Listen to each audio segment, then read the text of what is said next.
Hello friends, I'm Colonel Failure. This is Get Back to Work, game in which I get back to work. Working in games. We're on the tourist bus simulator, as is evidenced by me playing with my Toy Town steering wheel. And last time we were here, there was an alarm going off that everyone, including me, was relatively certain was because I'd accelerated out of a bus stop while the doors were still open, but it never cancelled, you see, and that's a bit of a worry. Just if I could look up a little bit, that would be helpful. Well, whatever.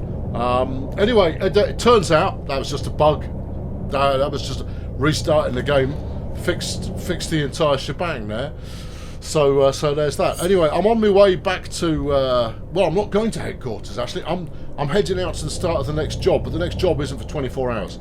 So we've got a nice little leisurely cruise ahead of us, and a question that is sure to provoke interest and intrigue.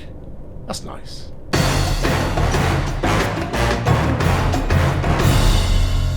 And around the corner a bit. That's gotcha. Super job. Today's question comes from DJ Doughboy, who asks, in light of recent events, what are the first items on your list to address when you sweep to power? Well, there's a lot to unpick there. Now, for those of you who are outside the UK, at the moment, we're in the middle of everybody gets a go at being Prime Minister. We're on our fifth Prime Minister since 2016, and it's terribly exciting. In that, we get one in, we go, nah, not so keen on that, and then we get another one, and we just keep switching them around. We don't get a say in who it's going to be, because obviously only the special Illuminati get to decide who it's going to be. So that's extra fun, because you just kind of go like, oh, they've just appointed a new charismatic leader for us, without a charisma. So that's by the by. So I'm expecting my call up anytime soon, to sweep to power and put the country back in the way it's actually supposed to be.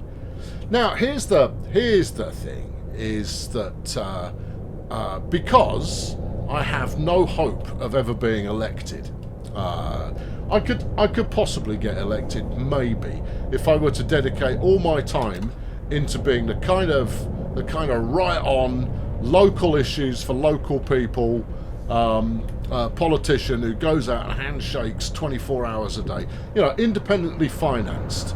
Then potentially I could unseat the sitting candidate. I'd have to find a party who'd take me, but that's easy enough.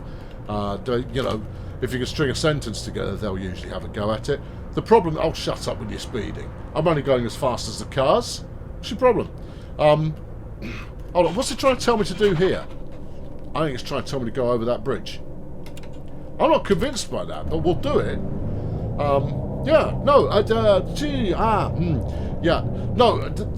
The issue is that none of the political parties in my country represent what I think needs to be done in an ongoing fashion, and it's part and parcel of the problems with the political system. Full stop.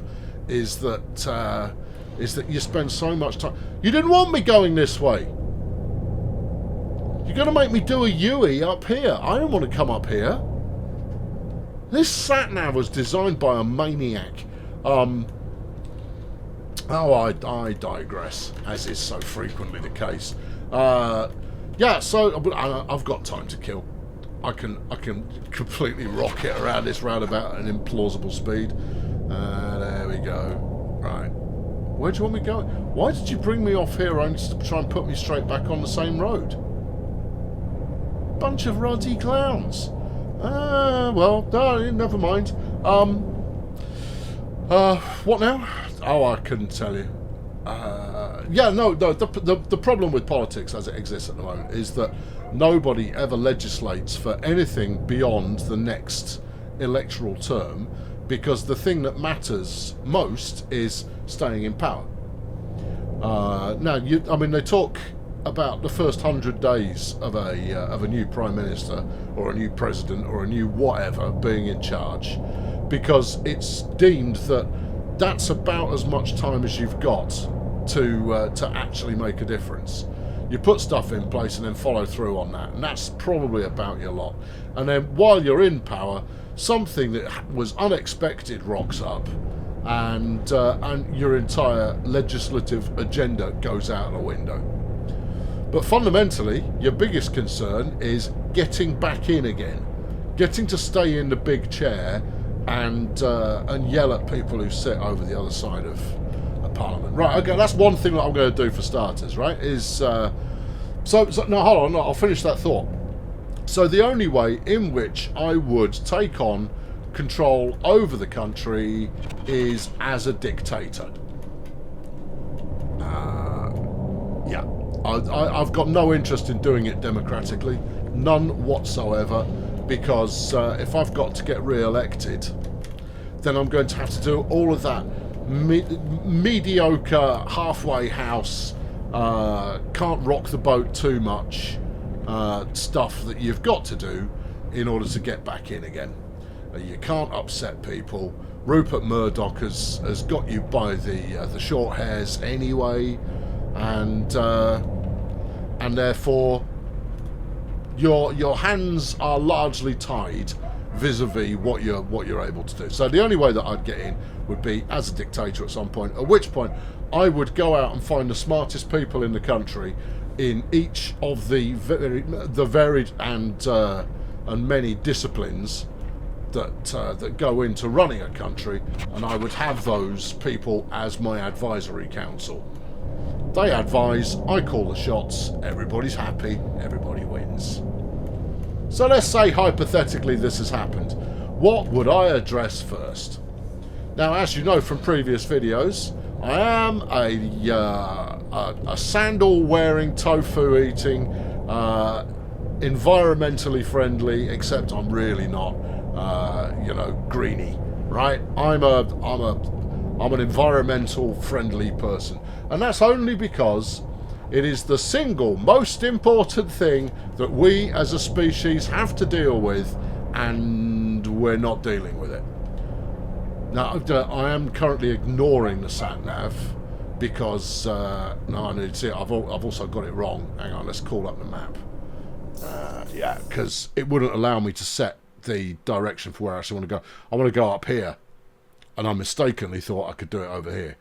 So, well, that's all right. We'll hang a Yui here. It wants to go and do something stupid there, but frankly, I'll just take a left when we get to there.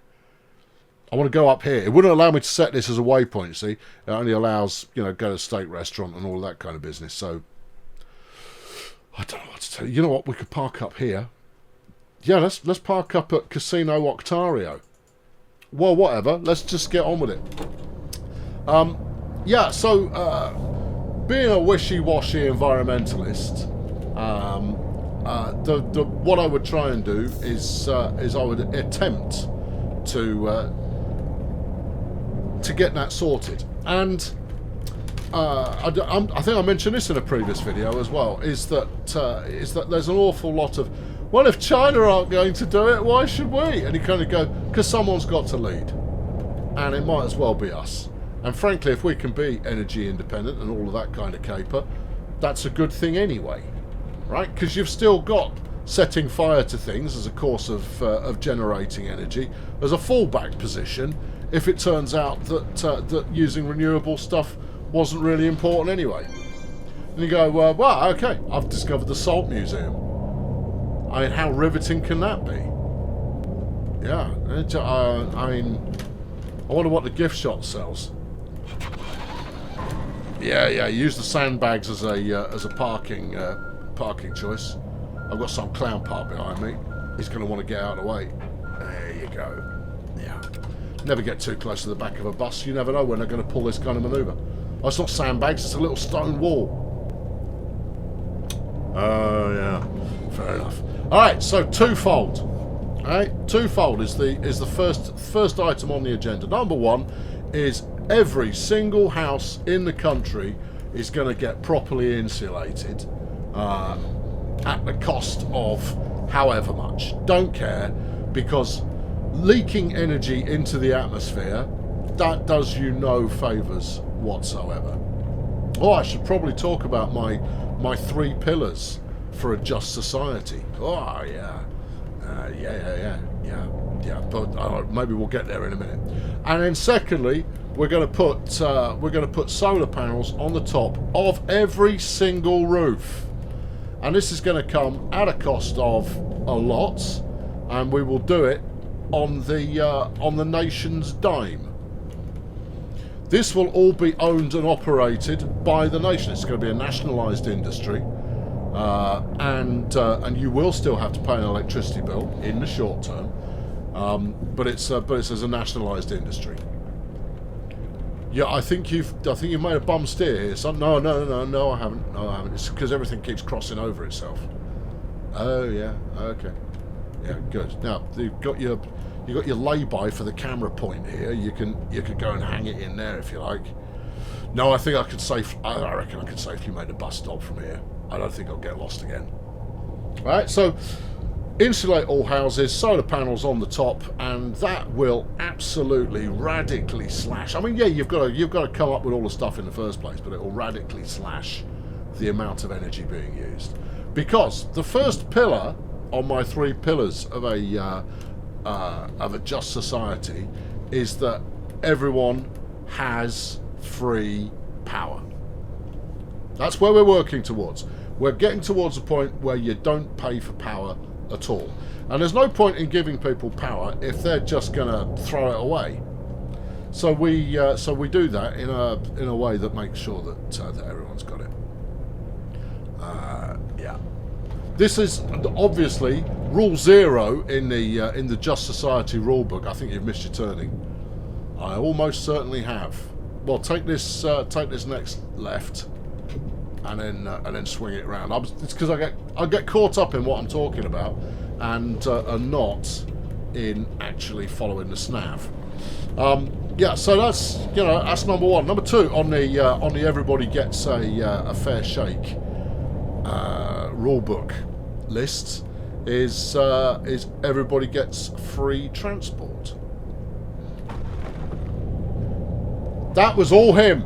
That was not me. You cannot hold me accountable for some wazzock just turning straight in front of a bus. No. This is I've got all kinds of wrong here. We're going this way. Yeah. There you go. I see. I've got there. I've got to where I'm going pretty much. Yeah. So and then number 3 is free water as well. Water, power, and transportation. Public transport should be free to everybody, no matter where you're going in the country, at all times. Yeah, the end. That's all we're going to say about that. This isn't a bus station, or is it? It might be.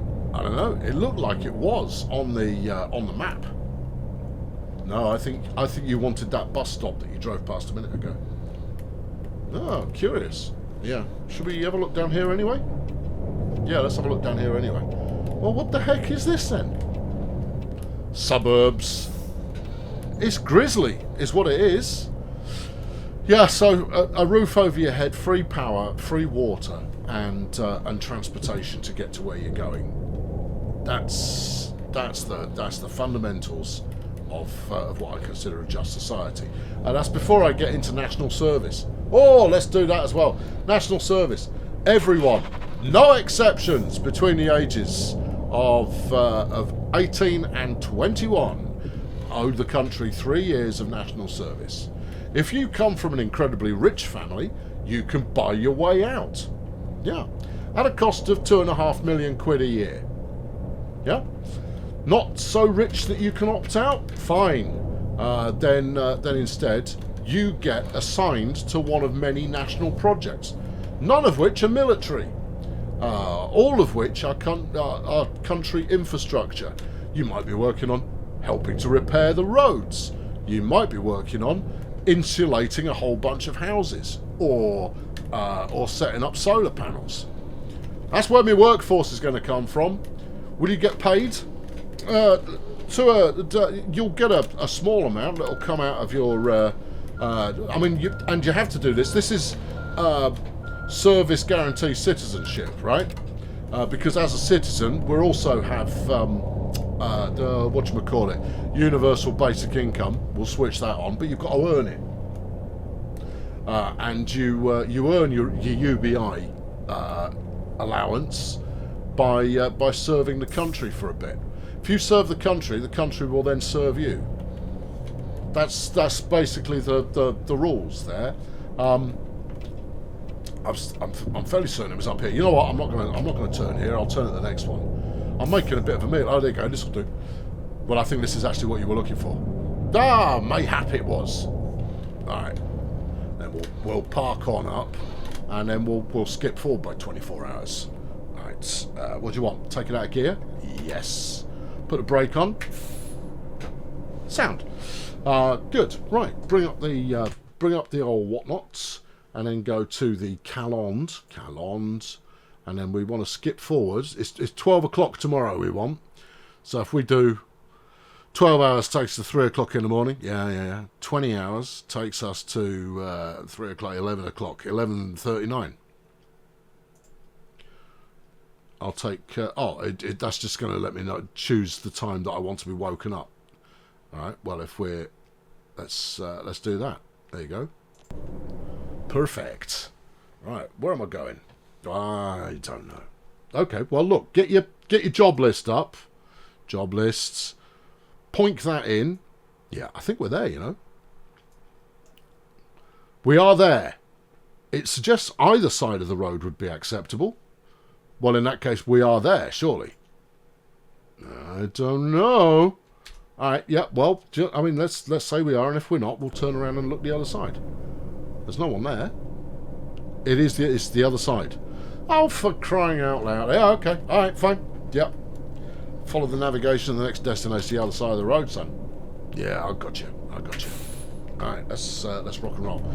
How are you going to do that? We're going to execute a 3-point turn. That'll be exciting. I reckon it rather will. Okay, yeah, we'll do a bit of this. Alright, stop here. Yeah. Slap it in reverse. Yeah. Move your espace out of the way. There you go. Yeah. Super. Yeah, in return for your 3 years of national service, not only do you then unlock UBI, you're going to want to get out of the way as well. That's it. Come on. Oh, passengers pick up. They now appear to be waiting on the other side of the road. But they weren't a minute ago. Oh, this is a scandal. Oh, I'm unpleased. No, the steering wheel's upside down, so you're going to want to go that way. Yeah, that's a stationary piece of scenery, you see. That one's not one I can shift. Okay, and then what? Well, forwards again, obviously. Oh, you are messing with me. Yeah, it's not here at all. You were in the right place already. Oh, no, it's saying here will do. Fine, in that case, we'll take it. Alright, hit that. Do this. Crank open the hatches. Open, maybe?